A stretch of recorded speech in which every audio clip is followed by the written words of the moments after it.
use caffeine, use melatonin because it's only for short periods of time. And then, of course, always use the reduced light, reduced body temperature, reduced brain activity. Um, and that light will have to be a blindfold if you're sleeping in the day as well. Damian Porter, thank you so much for joining me, possibly my furthest guest away that I've maybe ever talked to on this podcast from Perth, Australia. Thank you so much, Brad. It's an absolute honor to join you on your show. So when we think of Australia, especially here in America, we're very familiar with the East Coast and the big cities, Sydney, Melbourne, Brisbane. But Perth, the magnificent Perth, is a whole continent away. So tell me what it's like over there in the state of Western Australia. And then tell me what's all in between, like Sydney and Perth, when you're flying over the continent. That's interesting. I think the first discoverers or adventurers here called it uh, Terra Australis, but they thought there was nothing here at all apart from the little coast. Perth is the most isolated city in the world. Um, I'm from New Zealand, and when I was in the Special Forces, there, four of us, including myself, were looking to come and move to Perth, and we did our background checks, and we realised Perth was the most isolated city in the world, and it's the desert of Western Australia, literally surrounded by nothing apart from Perth and a whole bunch of mine sites. I could probably liken it to maybe Texas. I'm not so sure. And then on the other side of the country, which is probably the same size as America, is the actual cities of Sydney and the Sydney Harbour Bridge and Sydney Opera House and all the beautiful things. But we're over here in like 40, 45 degrees in the summer and surrounded by mine sites, beautiful beaches, lots of sharks. So swimming's not the best idea here. And yeah, hey, it's what we make it. It's pretty interesting little place and a lot better economy than where I came from. And of course, I met my beautiful partner over here in So Australia. we're talking about, what's the stat where is it 90% or 95% of Australians live within a couple miles of the coast? That's because there's nothing else there. The whole country is one big mine site surrounded by some beautiful coastal cities that you probably raced in. And they are gorgeous. Every Kiwi, every New Zealander goes to the Gold Coast and in Brisbane when they go on holiday. They leave New Zealand. Oh, to get warmer and more tropical scene. Exactly, Yeah. exactly. So you had a background in military, which I think is going to be fun to get into, and also your current role supporting those peak performers in the military and elsewhere. So maybe give us a little background on your career track and how you got into your current position. Yeah, thanks, Brad. So I was a personal trainer back in the day. We started personal training in the gyms, and it was just very old school. But at 27 years old, I joined the I think you call them reserves or part-time army or National Guard. I joined the reserves, and then I ended up doing a mission to East Timor in 2000, which was a real eye opener. It started to get me out of the gym scene into real life, into life and death decisions. What was really important for humans. And long story short, I left the military straight away when I came back because, of course, the grass is greener. And then after a couple of years of exercise rehab, teaching that, I could make an informed decision of this is the military, this is civilian life, and I chose the military. I went back into the military in 2003, uh, tried out for Special Forces here in 2005 in New Zealand, and I served on the New Zealand SAS counter-terrorist team. So it's kind of like if you think of your SEAL Team 6, your Delta Force over there in the States. We did hostage rescue and training in reality for all the time. But I just got off a show yesterday with a fellow NZSAS operator. We made life and death decisions every single day for ourselves, abseiling off the side of a building, jumping out of a helicopter, but not only for ourselves, we look after the guy next to us. And if you're in a leadership role, looking after that. So what that taught us was some real life importance, gave us real purpose because of life and death situations. and it really changed my outlook on life. It changed the importance of things. I served 3 years there, and then I ended up coming to Perth. As I said, some operators, we all came over here. I fell into policing. I've been a fireman for the last 11 years, but I've also been the whole time teaching, I guess, health coaching. I teach sleep, stress, and human nutrition, and I love helping people. And the reason why, Brad, is most people don't know the military. We're not there to be the Rambos. We're in service of others, and our role in my team, in the counter-terrorist team and hostage rescue team, we put our bodies before you. We're gonna save you guys. We're gonna save everybody else. The things we do are most people couldn't comprehend. Not saying that they couldn't do it, but they can't comprehend the level of we'll put our bodies in front of those bullets and those bad guys and those bombs in order to help others. And we love doing that. We're just wired that way. Pretty weird, to be honest. But look, that carried on to the health side of things, and I really am passionate about helping others, and I do that as much as I can in my spare time as well. So you have a coaching operation and also working with groups, clientele, corporate, military. Tell us about your services. Sure. I mean, for about 10 or so years, a mentor of mine, Rowan Ellis in New Zealand, he said, "Look, you've got so much information. You've been in the fitness and health world, which are interrelated but not linked. Fitness and health, as you well know from our show, um, which was literally your journey." He said, just have people pay for your time, and I like to get a really good product out. So I thought, okay, I've really got to get a concrete version of what I'm doing. I just taught clients individually over 12-week programs, correcting their nutrition, getting it back to what they needed to do individually, correcting their sleep back to normal, which is so well needed, and the stress side of it was important. But I don't do so much of it really now. I've changed tack a little bit. I still help people out if I can. I had someone come to me, really needed some assistance, and I'm happy to help them and take them on board as a individual client. But I've really found my purpose using my special forces training experience in the last 6 months, teaching people how not to die. And it's self-defense, which is nobody likes to know self-defense, but the how not to die just seemed to resonate. I teach people to lock the door in their car and take an earbud out when they're running, especially if you're a female, or just situation awareness. And long story short, it resonated, Brad. And I've had messages saying, I've been a special forces guy for 20 years. My wife hasn't listened to a word I've said, and she's following you, and it's working. So again, I'm trying to serve others by helping them, their loved ones, stay safe and yeah, stay safe and able to come home. Well, it seems like we've systematically lost our hypervigilance these days. We've talked about Wow. that in some of the Primal Blueprint books because everything's been anesthetized from danger. And there's examples like the road signs and the guardrails in America that we obsessively put up to prevent car accidents. And then you go to the Alps in Europe and there's no signs, there's no guardrail, and they're windy, crazy roads that are way more dangerous, but there's less accident rate because when you're driving on a windy, crazy road in the mountains, you're not changing the CD changer or looking at your mobile device. And then if you take that example and push it into all the different areas where you could be looking at your device while you're crossing the crosswalk, even though the light's green, you kind of maybe benefit from tuning in to some of these things that have been suppressed by the safety and predictability of modern life.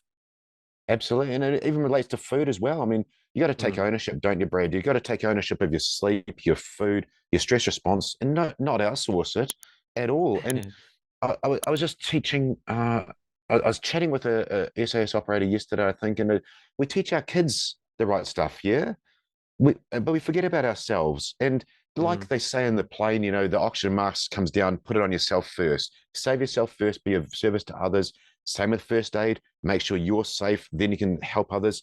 But same, what if you're sleep deprived as a parent? How good a parent are you going to be? How good a partner are you going to be? How good are you going to be at work? All these things. And let's do the right thing for ourselves as well as other people, and even these experts that they don't practice what they preach. It's so important to keep to those basics, in my opinion, and just do well for yourself, and then you can help others. That's a good one. I was going to observe that on my visits to Australia and New Zealand for racing, I experienced a culture that had a tremendous appreciation for fitness, outdoor living, athletic lifestyle, the no worries mate mentality, and the friendliness of the New Zealanders. I stayed with host families there for a week and just became part of their lives. And it seemed to me there were some really refreshing, wonderful differences from the stereotypical American culture and the excess and the consumerism and the exportation of these assets to other places. So I'm wondering, clearly, you guys aren't immune from the pressure forces of modern life being in the Southern Hemisphere, but I'm wondering if you see any compare and contrast from a lot of the things that might be sensationalized when you look at American culture, but actually have a lot of areas of truth to them, including the obesity rates and the other things that have gone off the deep end here, knowing we still have some challenges to navigate down under. Yeah, absolutely. I think maybe it's the size. What have you guys got, like 320 million people? It's a lot of people. Um, Coming to Perth was a big change. Perth, that you think of it as a city, but technically, I think it's like 200 or 300 k's long with a bunch of different suburbs, they call them. Well, in New Zealand, that'd be a whole new town. um, so they're very small in New Zealand, and I think that gets you out of that big city mentality that I could sort of summarize what you're saying there, and it gets you to take ownership. The kids do play outside. You are outside more because you're not stuck in that concrete jungle so much. And I think I was talking to someone a couple of weeks ago. If you are in that concrete jungle, you then got to, hey, that's where we are. Now I'm going to do the best I can with what I've got where I am, which actually, at the motto of the unit, they say it's who dares wins for the SAS. Actually, it's do the best you can with what you've got where you are, which I think applies to everybody. And that's, in answering your question in a slightly roundabout way, Brad, that's what Kiwis do, and that's what Australians do, because we were always removed from the Commonwealth, removed from the empire. We're in this. We're thousands of miles away. The next country is Antarctica for my country, and you've got to make do with what you've got. And it's a common sense, stand on your own 2 feet mentality. I mean, an example, and I'm not the best dad. I try to be my best dad to my 7-year-old. He's 2 years old. I've got him outside with a hammer and saw and things. I taped up the claw end of the hammer so he wouldn't, scon himself. But why not? I mean, because I remembered at 3 years old, I was doing the same thing in kindergarten. So let's expose them. And what was amazing was seeing his level of exposure to these things. I know he's safe because he, as you said, had no guardrails. I wouldn't let the kid die, but I wanted to expose him to that. That's funny. My former podcast guest and friend Gita Savander was talking about how she had a little stool for her son at 1.5 or 2 years old, so he could get up there and crack some eggs and cook them on a hot stove. And Wow. When he burns himself, he'll never forget the lesson. But the stuff we do to keep the kids safe from everything starts to get exponentially increased to the point that they're become emotionally fragile because they haven't had any adversity. And I like all those anecdotes of busting loose a little bit. Yeah, 100%. And I caught myself one time, like I do try to be the best dad I can be to him. I said to him one time, I'll be careful. And then I stopped myself and I changed it to be clever. Mm. And I thought, because that mind power, that mental, the mental programming that you and I went through to become champions, it wasn't don't fall, don't lose, don't lose. We had that positive reinforcement. So be clever or get to the end or I'm the winner, all these things. So I just say, be clever if you're crossing the road or whatever. And I think those little things count. But it also seeps back into my brain. I hope it makes me the best sort of person I can be as well. So how do we take ownership, as you call it, of our stress levels, our tendency toward anxiety, as well as our sleep, which are the big points that you hit? Yeah, I love that. Thank you. That's a great question. Look, anxiety, we can either react or we can create. And they're almost the same letters. Oh I'm yeah, I not a was going to genius. say, is that an acronym? Did you just make up a? It's pretty close. We can use that in our wordplay game. Yeah. So you can either react or create, and you're in charge of your brain. You've got Tony Robbins. I did the John Kehoe Mind Power, but you create your thoughts. So you're in charge. You're not a slave to what's going on around you. Your environment will influence you, but you're in charge of this, and it's a supercomputer. On top of that, we've actually got some technology now. We've got the breathing things. We've got Mark Devine from SealFit does the box breathing. We've got all these the pranayama apps. I guess you got all the meditation apps. And it's well beyond my skill set. I'm a basic SF guy, and before we went in to do dangerous things, we would just breathe, chill down, go. And we should be the most anxious ever because we're going to go in a life-threatening situation. So ownership, how to take ownership. Well, box breathing's out there. Box breathing without any thinking will switch off your fight and flight response. And it's that easy. So we'll be doing box breathing in the helicopters before we go and do things. And all the SF guys do it. It was actually invented for the Navy SEALs. All the special forces units use it around the world. So why not let civilians use it? Because it's an easy tool. You don't have to believe it, which is great because not a belief system. All you do is you breathe in, and I use 3 seconds. Breathe in, 3, 2, 1. Hold your breath, 3, 2, 1. Breathe out, 3, 2, 1. Hold your breath, 3, 2, 1. Do it for a few times. Switches off your stress response. Switches off your anxiety. Maybe only for the couple minutes you do it, but why not? We love cheating. Who dares wins, you know? So that's straight away ownership there. And anybody that's listening, you now have a tool that will conquer your stress for that time. So there's no excuse. Just do that. And if you want to know the physiology, and I know I'm preaching the choir with you, Brad, my friend, the physiology for the listeners, you're only getting oxygen in for 3 seconds. So for the other 9 seconds, your brain goes, "Oh my God, this kid is choking himself. Calm him or her down because we don't have much air, so we're just going to be super calm." So there's one bit of ownership from knowledge.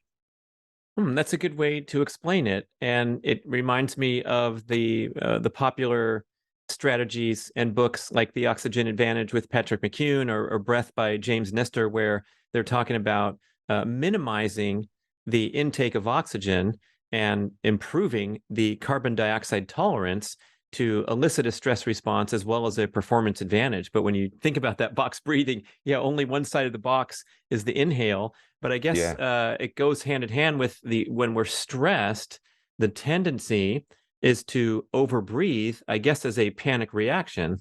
Yeah. Yeah, 100%. You know, you got shallow breathing and lots of it. I mean, I had COVID about a week and a half, 2 weeks ago, and I saw the breathing with the Oura ring. It was amazing to see. And my respiration was had gone from 12 up given subconsciously because you're literally physically stressed. So yeah, the respiration rate changes, and you do breathe shallow. But that's a vicious cycle. As you said, you're going to get it feeds into, well, I'm not breathing much, so I'm stressed. So it's a vicious cycle. It's almost hard to believe when I've read this and heard this so much that if you engage in any manner of deliberate nasal diaphragmatic breathing, such as box breathing and the other recommended practices, you can literally change your body chemistry on the spot. And secondly, that you will transcend the state of panic, anxiety, and actually kick into parasympathetic. And I'm now thinking about it more. And I guess if someone is truly worked up and anxious and really in a disrupted state, I would guess that if you went over and asked them to engage in box breathing, that they would either be incapable of listening to your direction and they couldn't do it, and they'd be Yep. telling you why with a breathless, Damian, I can't, don't bother me right now. I'm too nervous. I don't want to do your stupid breathing drills that you taught me yesterday. It would either be that, or if you Yep. somehow able to, as a special forces operator, come in, grab them by both shoulders and say, look, you're going to breathe and follow me right now. And then would it actually work? Is it that powerful of a technique that it can truly transcend body chemistry in a short time if you can do it? It is. And that classic one, I use the kids, they're hurt and you just say, look at me, breathe. So it is. But let me go back to the first one you said, they're literally breathless going, hey, I don't want to do your stupid breathing drills, Damien. As SF guys, and we're always humble, we're always learning. I interviewed Lieutenant Colonel Dave Grossman a couple months ago. He taught me something that was amazing. This broke my mind. He said, if someone's in that state, you just hand them a bottle of water and you just say, have a sip. And he was chilled. He's an older guy. They tell stories. I'm not that good at storytelling. So, okay. And then they started getting one up. Yep. Okay. Just have another sip. What that did, it forced, when they're sipping, forced them into rest and digest for that 1 or 2 seconds. So it broke the loop. And we were talking maybe at a car crash, you got a victim or a witness that's really flipping out and maybe coming along as a police officer, and then, okay, you wanted to calm them down. But I was blown away. How simple is this? Here, have a bottle of water. Yep. And you're just listening. They're flipping out. You're not trying to control them. Therefore, they're not anxious about some guy or girl, telling them the opposite. Okay, just have a sip. Just have a sip. Have a sip. And I interviewed him, and then something happened with my boy. Uncontrollable crying a couple of days later. Boom. Here, have a sip. It worked. It just broke it for a couple of seconds, then broke it. And once you break that cycle, then you go, okay, now breathe. And yet, okay, but they're still thirsty, have another drink. And I thought this was amazing. And it does answer your question eventually, Brad. It does break that body chemistry. I love that. The water trick is brilliant. I mean, we can all do that to ourselves as well as offer that to someone who's stressed out. And exactly. And I guess if someone is really suffering with things that are disruptive to their life in terms of anxiety or overdoing it on the stress response, they can simply put in more practice and kick into breathing until it becomes rewiring those flawed pathways that keep lighting up. Perfect. Look, you nailed it. So with a client, I tell them do the box breathing twice a day, every day, and as required. And for the listeners, I give this example. As needed. It's like you can put it in a prescription bottle with the little printout. I love it. Exactly. And we'll go to sleep soon. And Dr. Kirk Parsley, my sleep guy, he says sleep's not sexy. Why is it so hard to sell sleep? But going back to the stress, I gave it to a 27-year-old female client years ago, and she was pretty stressed, young girls. And she had to go to court one day as a witness for the prosecution, for the good guys, a witness for the police. She told me she sat outside the courtroom, surrounded by police. Everybody's been through metal detectors, so in logic, it's the safest place ever. Of course, she was anxious. She told me she did it like 67 times that day. Realized she had the feeling, do box breathing. Realized the feeling, do box breathing. What ownership is that? Brad, that's. I was so happy to hear that, and she had a great day. It's almost like if you have the discipline and the focus and the desire to execute the recommendation 67 times in one day, it seems like you're going to cure or greatly alleviate any tendency or natural condition that that you suffer from, quote unquote suffer. You just take charge. And I guess that goes back to your opening statement there, where people take ownership. I think so. I agree. I was just so stunned. I said twice a day, every day, and it was required. And she's like, the next coaching call, we catch up, and she's did it this many times. I'm just so proud. She identified it, and she went, I don't need to feel like that. Here's the tool. Boom. Put the app on. Fantastic. Wow. Yeah. What about the big challenge of sleep? And my observation on this is most people already know a lot of the important attributes that we'll talk about, but it still remains a glaring area of weakness or insufficiency in people who are otherwise aspiring to lead a healthy, productive, balanced lifestyle. It really does. And it's I think there's a quote from Arnold Schwarzenegger. Uh, I just took 1 hour of sleep off a night, and I'm therefore this much more productive than every other human. He's ultra competitive, ultra if you're not with me, you're against me sort of guy. But it was true. He had more time in the day. I would actually challenge if he was more productive. Sleep is the most anabolic thing you can do. Sleep is one of the best things you can do. I think it outperforms any drug. I mean, if you're sleep deprived by 2 hours, you're 30% insulin resistant. 5 hours or less, you're insulin resistant for 24 hours. You can reverse that in one night's sleep. No drug will reverse insulin resistance in that time. Sleep is so important. And Kirk Parsley explained it to me really well in a show once. He said, sleep is where you recover from the day's activities before. Now, if you could recover 100%, you wouldn't age. If you recover when you sleep, you don't quite recover, but you got to recover the most you physically can when you sleep. And that's literally the best anti-aging thing there is, because you're recovering from the day's activities. Look how long kids sleep for, because they're growing and they're super active.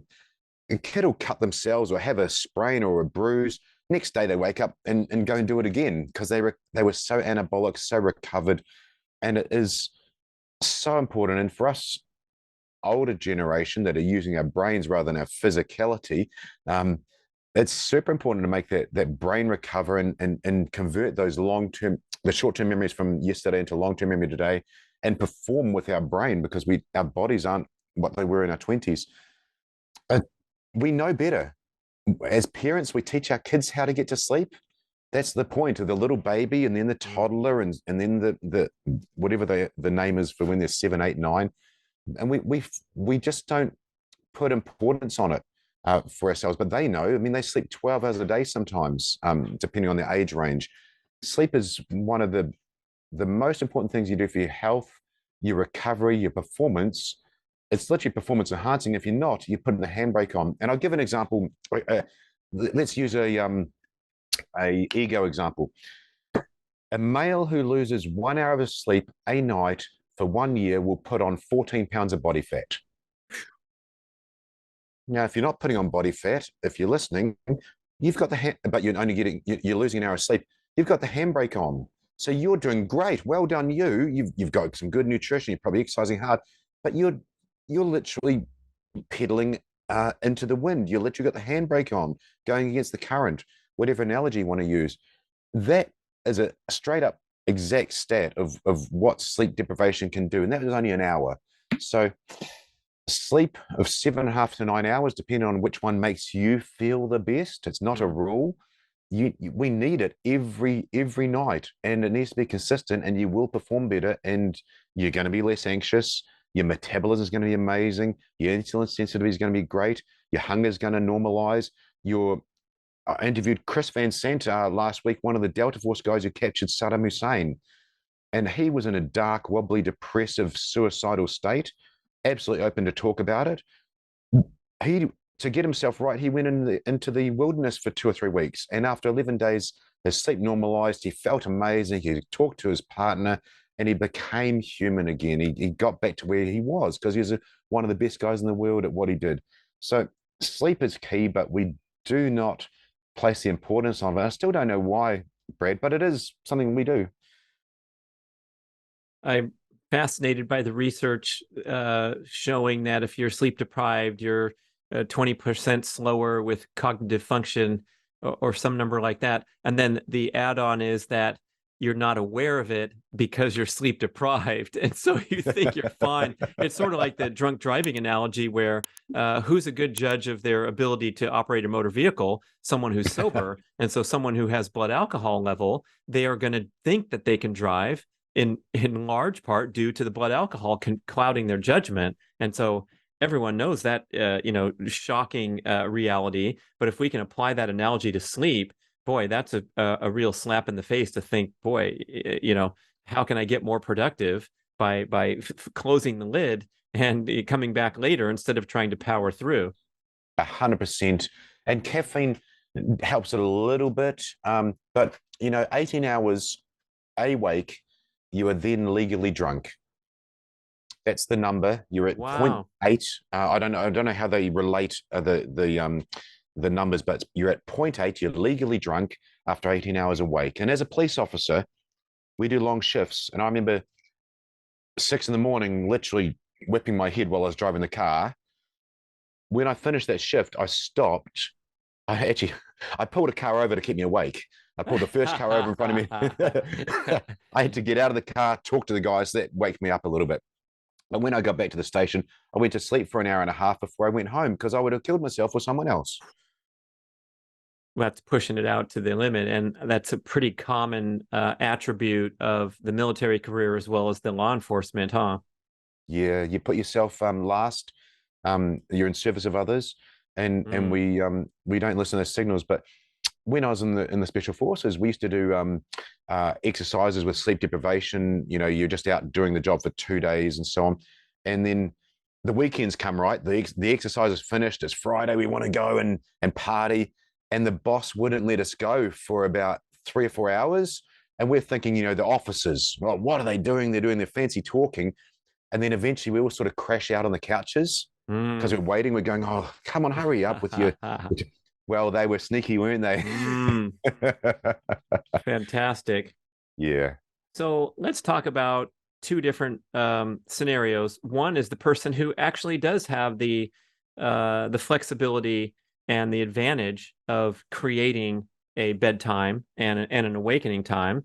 And I Yes. put a lot of people in that category. And then someone Yes. who is naturally challenged due to their shift work or disruptive sleep patterns being a parent of young ones, or others who, how the heck are we going to make up for the cards stacked against us from the start?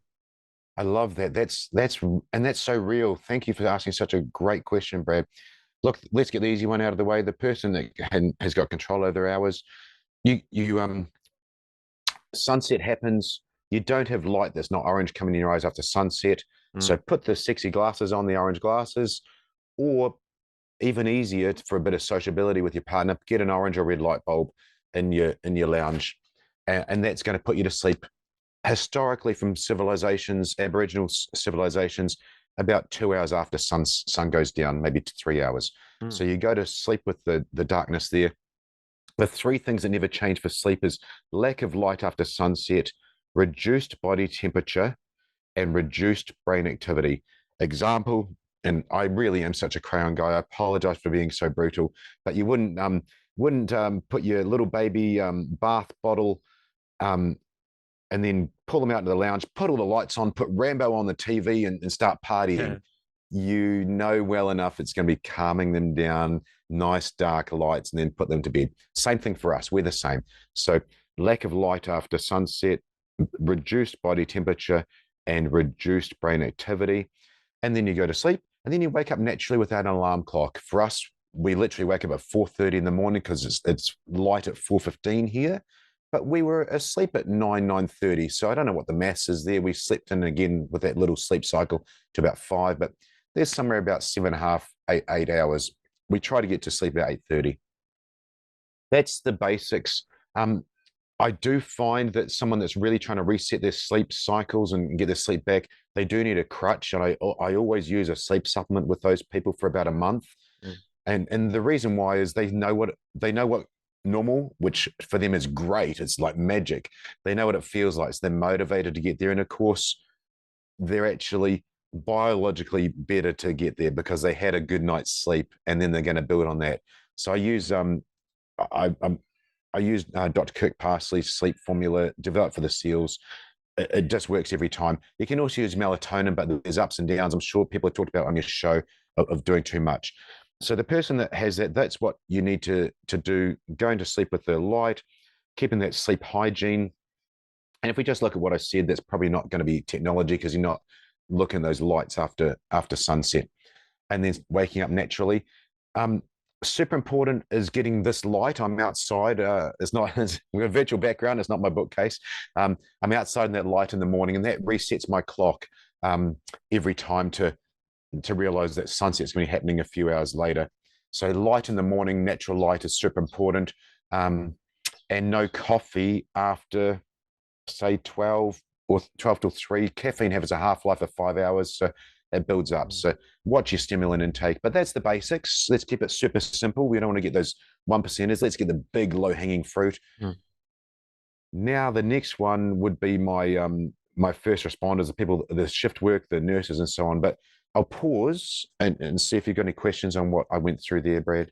Thank you. One is when it comes to sunrise, I'm not inclined personally and do not enjoy those times when I have to wake up before sunrise. And I'm No. curious, is that a potential interference for someone who, has a tendency to get up super early before the sun is up? 100%. And it's probably a loaded question because you are so much more educated than I am at this, Brad. Um, the bottom line is you have sleep cycles, about 90 minutes. You start up here, you're fully awake, and you dip down to this sleep cycle over about 45 minutes, come up to 90, and you're almost awake. Sometimes we feel the need to pee. Uh, Peeing didn't wake you up. You were just almost conscious, and then you had a bit of a bladder, so you woke up. Mm. Kids do 40 minutes, and babies wake up every 40 minutes. So natural. If you wake up to the alarm clock at the bottom of that sleep cycle, Brad, you don't know what day it is. You don't know what your name is, what planet am I on, and that is the worst. That's going to affect you. We used in the special forces, Brad, on selection. You think about the Navy SEAL training, how weak, all those things. We all do selection processes. We'd on day 0, before they start day 1, we'd say, right, lights out at 10:15, and they put the lights out, and we go in at 11 p.m. and wake them all up because it ruined their circadian rhythm for 24 to 48 hours and made them tired and irritable because we want to see what they're like when they're tired and irritable. Oh, wow. Brutal, man. Brutal training, but And we're not necessary. scientists. We're not scientists. We're not airy-fairy people. We didn't know about circadian rhythms. We just went, we know this screws them, so we'll do it. But let's not do it to ourselves. So now we have someone who, for whatever reason, is sleep challenged. And maybe one of the reasons is a buildup of years and decades of bad habits to the point where, and I talked to a lot of people just the other day, I talked to a gentleman who says that he wakes up at 3:30 in the morning every day. And I'm like, what the Yeah. heck for, man? And he said he can't help it. And then once he wakes up, his mind starts ruminating about his busy day ahead. And I'm like, man, that sounds like a disaster, but it's become wired into habit to the extent that he's okay with it. He gets to sleep at whatever time, so he's getting whatever 6 or 7 hours, which arguably might not be enough. But it feels to me like a lot of people are somehow getting through the day and getting through life with suboptimal sleep habits that they've somehow adapted to, maybe to their detriment. Yeah, 100%. Well, let's answer the question by an example, and then I'll specifically give action steps because I'm a guy. we do, that's what we do. We do solutions, We'll right? just say sorry about that and then end the show. Yeah. Oh, too bad. I love it. Look at the new mum, or even worse, the new single mum. Me and my special forces buddies, even on the shows, we all think they are tougher than us Mm. because they've got to get it done. They're sleep deprived. They're probably hungry. They've just gone through the biggest trauma ever.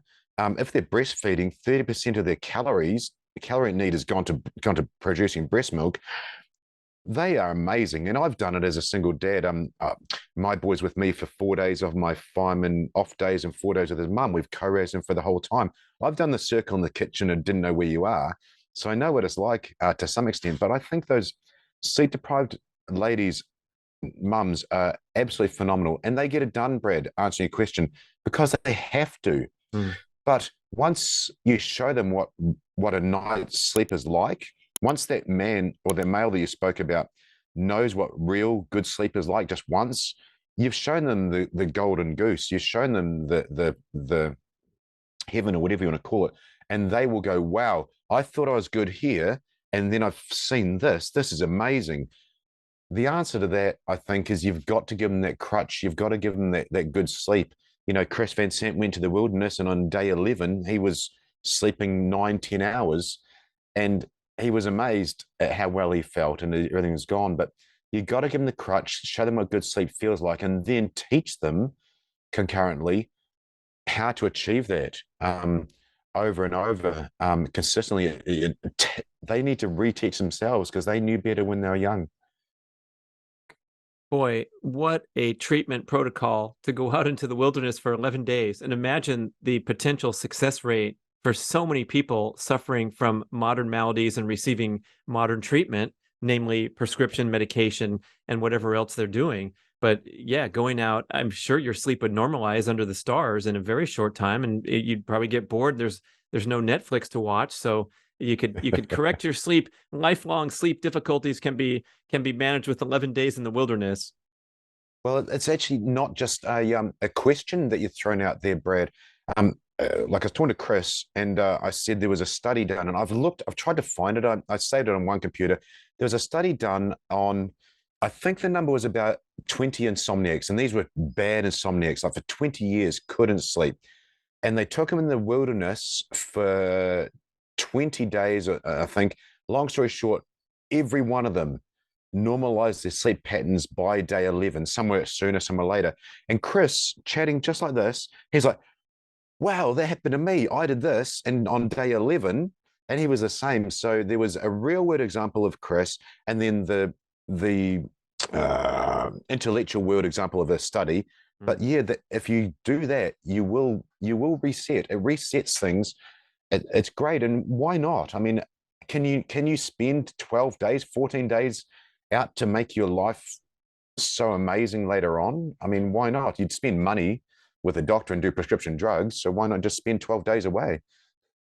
I suppose you could try to recreate that model within the context of your busy life and your lack of flexibility by making a concerted effort to tone down the lighting after the sun sets in your environment in the home, and switching out for the orange light bulbs and the lenses.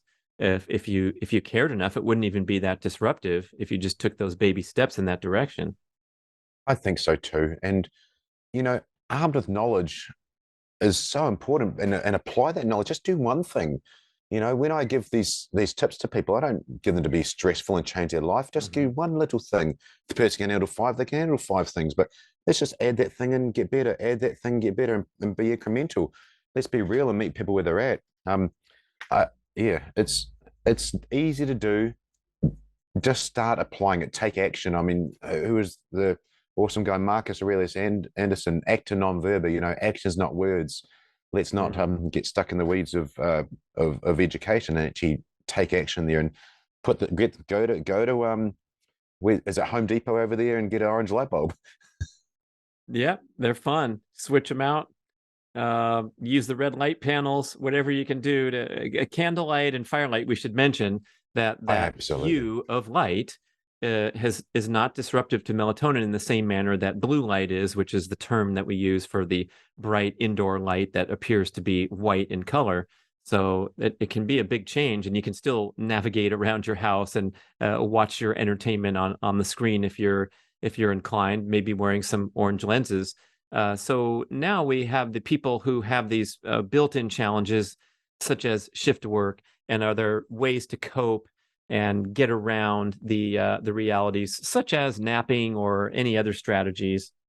Thank you. It's such a great question. And how about this for a contextualizer? I don't know if that's even a word, but we can bring some context to it.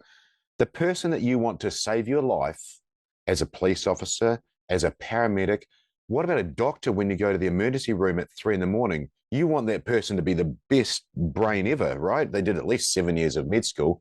Well, they're sleep deprived. The nurses are sleep deprived. This is terrible. We know their brain, you said about the brain function. We want these people to be optimal. So as a police officer and as a special forces operator, we learned to do this. Police, not so much. We sort of, you pluck it, you sort of guess it along the way. But when we did operations at night in the special forces, we called it reverse cycle. So immediately, it's not just night shift, you're just reversing your cycle of life. So we'd wake up at 4 in the afternoon, go do PT, go have dinner. Dinner's breakfast, but it was a cooked one, obviously. And then we go to work. Now, in the morning, a normal day shift in the training cycle is we get up at, we turn up to the squadron lines at 7:45, have a nice chat, go do PT 8 in the morning, hard PT for about an hour and a half, get some food down, supplementation, and go to the kill house at 10 or go in the choppers at 10 or whatever you got to do, 10 in the morning, and then do your stuff. We just reverse that cycle and we would get up at 4 in the afternoon, go do PT, have our dinner, which and then start work. We'd have our night because we're reversing the cycle. And then what we did was we wound down. So we would finish about 4 or 5 in the morning, and then I'd have a wind down routine, same as I do at night. For me, I'd watch a funny comedy show because it's brainless. Remember, reduced brain activity is one of the things that don't change. So I'd watch. We used to watch MASH. So we didn't have to think. We just watched Hawkeye and Klinger doing their thing, and then we go to sleep. Now it's daytime, so you need a blindfold. You it's not negotiable. You need a blindfold to sleep. All devices are off. Unlucky if the mailman knocks on the door and delivers a package. You know, it's bad luck. You can hear when you wake up. Excuse me, you can hear when you're sleeping. But that was what we used. You can use supplementation. So if we had to switch as a police officer or as a nurse from night shift to day shift, you got to use caffeine to wake you up. That'll definitely do the job. You can use melatonin to flick the sleep cycle. Using those two things as tools was helpful, and using the light and dark as well. If you prepping, so sometimes you're going on to night shift as a shift worker, and you're just awake in the day. You wake up in the morning. You may have to use caffeine in the afternoon/evening to stay awake, and you'll be 98% effective. It was proven on some studies done on us. I may send you those details.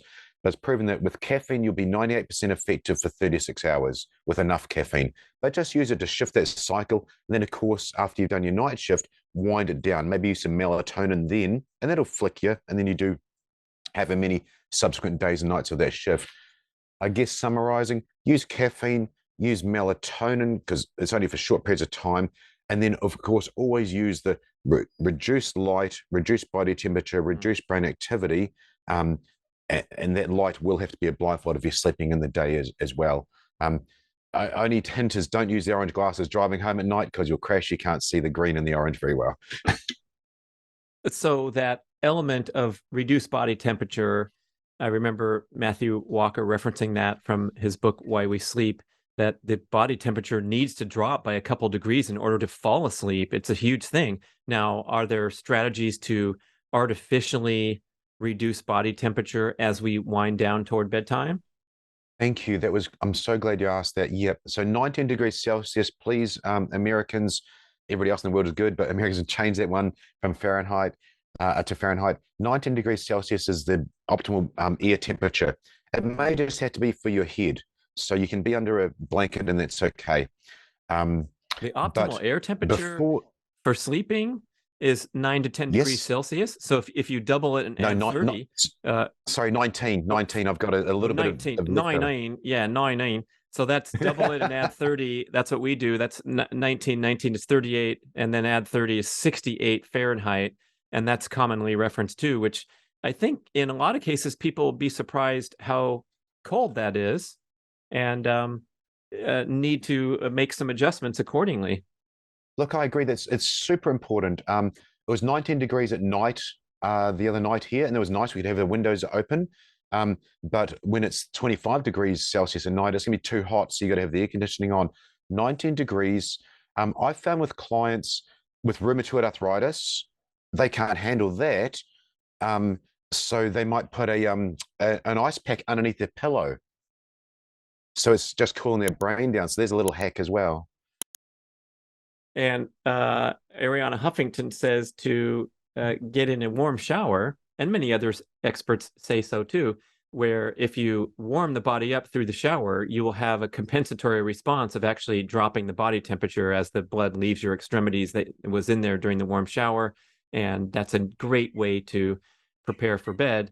Conversely, if you're going to do a cold plunge, that seems like an instant, obvious way to lower body temperature to go to bed. However, when you get out of that cold plunge, your body works hard to rewarm and perhaps even overwarm. So I was fooling around with cold plunging in the evening hours at times, and then I realized when I get out of the hot water, it's probably a better strategy and more appealing for people who want to relax and wind down and go to sleep. Look, absolutely. I'm from New Zealand. It's cold there at the best of times. Let's think about when we're kids, or if you've got a kid as a parent, the kid gets out of the bath or the shower, and what do? Daddy, daddy, wrap me up in the towel because they're shivering a little bit, aren't they? So, Right. so they didn't have a cold shower. Who the hell would do that back in the day, back in our day, Brad? Um, so they just have their normal shower or bath, and then they're going to wrap them up. So my advice is do what you said, but have the air conditioning on if it's an ensuite, have the window open so you're doing that little shiver afterwards because you're vacillated totally, and just be a little bit cool. Have a cool drink, maybe an icy slushy that'll assist. Mm. And yeah, that'll flick the body temperature. It's again going back to kids that they can teach us a lot of the right way to do things. We know what they did, and it flicks their body temperature. It's super important. If we're in super hot places like this, I'll have an ice bath at maybe 4 in the afternoon, 5 in the afternoon, because I need to just lower my body temperature. But one thing there, I mean, I again preaching to the choir, exercising at night. They say it disrupts sleep. I believe they've seen that it's just from the raise in body temperature. So let's hack that. You can only exercise at 6 at night after work, perhaps, after 7 o'clock at night after work. Well, if that raises your body temperature, then sure as hell cool it down a little bit as well with an icy slushy or some other way. But do the best you can with what you've got where you are. So let's mitigate those things. But you nailed it there. Get that shower, get that bath, get out, have the cold air on you afterwards. Brush your teeth with the window open. That'll shiver you down with the water on your skin, and then you've got evaporation and the other fancy words for cooling than I do, and that would be the way to do it. So where does the fitness component come into the picture with all your emphasis on de-stressing and controlling your breathing, getting that sleep right, of course? Look, that's a great question. It's probably where I started with this, Brad, back in the day, because I was a personal trainer. I know how to get people fit and strong, and I was the bodybuilding champion. I had the All Blacks as clients. What I found when the average person came to me and wanted to get in shape and get healthy, that was hardly any part of the puzzle. So then I went, oh, it's got to be food. Well, you'd say eat this diet, and they're not sleeping, they're stressed, and it screwed things up. So the three-legged stool was sleep, stress, and nutrition. Mm. The fitness, I think the answer would be first off, let's just move. Let's move naturally. Let's go for a walk in the morning, do those things. My personal opinion is you want to be strong. I want to be strong to save the life of my son and myself. And weirdly, I do a job where I have to save other people's lives. It's not normal, but I have to be strong enough to do that. So I want to be strong. I'm a little bit vain. I want to look good. I'm honest about that, but it's a byproduct of strength. I try to better myself every day. I'm injured, as you know, and you're recovering from the surgery and so on. So I'm still trying to improve myself there. Where does exercise come into it? Look, I think lift some weights or do some strength and conditioning somehow. Get outside, do some walking, do some running if running is your thing. So get an aerobic base, and just like the primal blueprint stuff, maybe sprint sometimes, do some long stuff and lift some heavy things, and eat good food and sleep and recover, and try and conquer the stress because we've got tools to do it. You're in control. It's not a very scientific answer. I'm sorry, but it's hopefully it's relatively real. Pretty simple to execute, not asking for a lot of time or to bend your life backwards. And I'm curious, a 7-year-old, what a fun, exciting age. And do you see some great potential ahead as well as the navigating of these present day hazards in America. We have things like helicopter parents is one of the hazards, and then all the infiltration of mobile device into every second of the day, which is also especially harmful for young people. But I wonder what your strategy is and your vision and your intention for the years ahead. Oh, thank you. Well, what a great question. Look, one of the first things I've got with that is we've watched the kid wants to watch wants to the same story every night, wants you to sing the same song. And it's mind-numbing to us, but literally it's mind-numbing to them because it's reduced brain activity, so they know it's sleep. So we've been watching I think I've made the poor kid watch the same David Attenborough episode for like a year. He knew the story, but we watched it with an orange filter on the screen. And then when he was old enough to watch a screen, he'd use TV glasses. Sorry, we call them TV glasses, blue blocking light glasses. But he has never been addicted to screens, Brad, because he never got the dopamine issue between 1 and 3 years old, rewiring of the brain with the screen. He's not, what do they call it? Chasing the dragon. For us older people, he's not chasing the dragon of blue light, the dopamine response. So I'll literally say, okay, screen time, the hand signal, screen time's over, all done. He goes, yep, no problem, turns it off, takes the TV glasses off, puts them away, and then carries on the next thing. I think that's super important. You talked about navigating this modern world. Those kids they cannot see that blue light unfiltered. It's 8 times stronger than the sun. We grew up with cathode ray TVs, the big TV screens. I grew up with black and white originally. They cannot see those blue screens between 1 and 3 years old.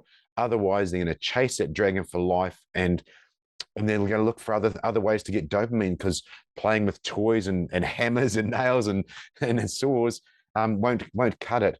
So that was one thing that I was very lucky to sort of stumble over. Brad, is the question, and the other thing is shared time. So yesterday I was in the gym doing my thing, and he's come out and started doing some building. First, I started with playing with his toy cars in the gym. It's the garage, but then he got his drill that he got for Christmas, and he got the car out. He's building a kit, a Knight Rider. In his brain, he's building Knight Rider with wheels and nails and things. And all he was doing was wanted a rubber band next to me, didn't want to lift weights. And then he goes, oh, can you do this? And he got some dumbbells, and he showed me some exercise that he invented. And of course, I went, oh, I'd try that. So interact with them. It didn't matter. I took a 3-minute rest period from my sets or whatever, and I held some dumbbells in some crazy way that a 7-year-old invented. But just being with them and letting them not poo-pooing them so much. Let them hang out with you and do some things, and see you be an example, of doing things as well. I hope that's answered some of your question. Love it. I love it. Really, really practical. Of course, what we expect from a special forces, no fooling around, but just give me the scoop. What do I do? Here's how I do it. And it was great to connect from all over the world, and tell us how we can reach you and see more about what you're doing. Thanks, Brad. Look, I really am passionate about this project. How Not to Die Guy, I sort of termed that. If you just hashtag How Not to Die Guy somewhere, it'll come up. But and that's why I wore this shirt today, the Basic Dude Stuff shirt. Pat McNamara, Delta Force guy, invented that. He's phenomenal. Just shows some cool stuff for everybody. It's not just dudes. But yeah, look at hownotodie.com.au. Look at How Not to Die Guy on Instagram. Message me about any questions you got. I'm absolutely happy to help. I've had questions fielding all week this week, and it's phenomenal to be able to help them. I had a guy message me that he saw some of my workout videos that I posted for no other reason, and he's lost like 30 pounds. He's in the Air Force, and I didn't even know the guy. He messaged me last night. I was showing Jess, I go, this is amazing. So I voice messaged him back, look, anything I can help with, Wow. let me know, I'll assist. Because what does it take to leave a 1-minute voice message? It's not the stars like it was back in our day, Brad. I mean, I connect with you. You're a world record holder. You're a champion. 20 years ago, I would never have been able to contact you and connect. And here we are sharing our stories for others to learn. And I think it's so important to share our experiences. Love it. And what about your show? How can we tap into that? Oh, I appreciate it. You're so thoughtful. Thank you. I run the podcast, the Straight Talk Mind and Muscle podcast. Brad's been a guest on it. It was amazing to interview my first world record holder. Yeah, that I interviewed some of the best people in the world at what they do. Straight Talk Mind and Muscle podcast on YouTube, Spotify, iTunes, all the things. Put it in for Google, and you'll see it come up. Damian Porter, everybody from beautiful Perth, Australia. Straight Talk Mind and Muscle, and How Not to Die, Guy. A great goal. Thanks for your great work and for taking time to visit.